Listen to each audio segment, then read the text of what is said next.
आजकल जिस तरह एक्सचेंजेस कॉइन्स को उठा के डीलिस्ट कर रही हैं, तो हो सकता है कि आपका पोर्टफोलियो डायरेक्ट 50% तक क्रैश कर जाए। तो सीन ये है कि बाइनांस और दीगर जितनी भी टायर 1 एक्सचेंजेस हैं वो विदाउट एनी रीज़न, ठीक है, जिन कॉइन्स में ट्रेडिंग वॉल्यूम नहीं है उनको उठा के डीलिस्ट कर रही हैं। और हमारे पास अच्छी खासी एग्जांपल्स हैं कि बाइनांस ने किसी एक कॉइन को पकड़ के डीलिस्ट किया और उसके बाद उसकी मार्केट 30% तक क्रैश हुई और उसके 1 मंथ के बाद वो कॉइन टोटली डेड हो चुका है। ये इस हद तक खतरनाक है, अगर आपने किसी कॉइन को खरीदा, कल उसकी प्राइस $1 थी और जैसे ही बाइनांस ने अनाउंसमेंट की कि हम इसके कुछ पेयर्स, जैसे मल्टीपल पेयर्स में कॉइन्स अवेलेबल होते हैं, USDT, USDC और उसके बाद भी दीगर जितने भी स्टेबल्स कॉइन हैं, और सम पेयर्स आपके बिटकॉइन और इथेरियम में भी अवेलेबल होते हैं, मतलब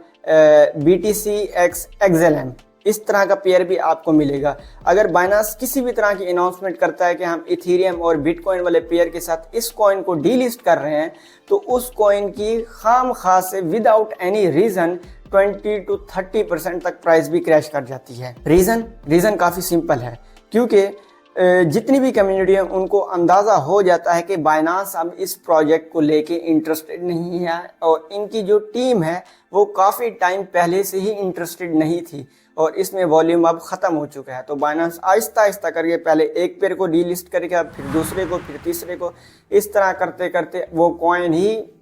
बाइनांस से छाट हो जाएगा। तो कोई कॉइन छाट ना हो, तो उसके लिए आपको बाइनांस अनाउंसमेंट नाम का एक टेलीग्राम चैनल और मेरे ख्याल में उनका इंस्टाग्राम पेज भी है, वो फॉलो करना चाहिए। वहाँ पे डीलिस्टिंग के हवाले से न्यूज़ और अपडेट आती रहती है कि कौन कौन से कॉइन डीलिस्ट हो रहे हैं और कौन से कॉइन के कितने पेयर डीलिस्ट हो रहे हैं। बाय द वे, मेरे ख्याल में बाइनांस में एक अलग सा सेक्शन भी है जहाँ पे डीलिस्टिंग की अनाउंसमेंट आती है, तो आप उसमें भी जाके डेली चेक कर सकते हैं कि क्या सीन चल रहा है। आपका कोई पोर्टफोलियो में पड़ा हुआ कॉइन कल को पता चले कि उसकी 50% मार्केट वैल्यू ही गिर जाए।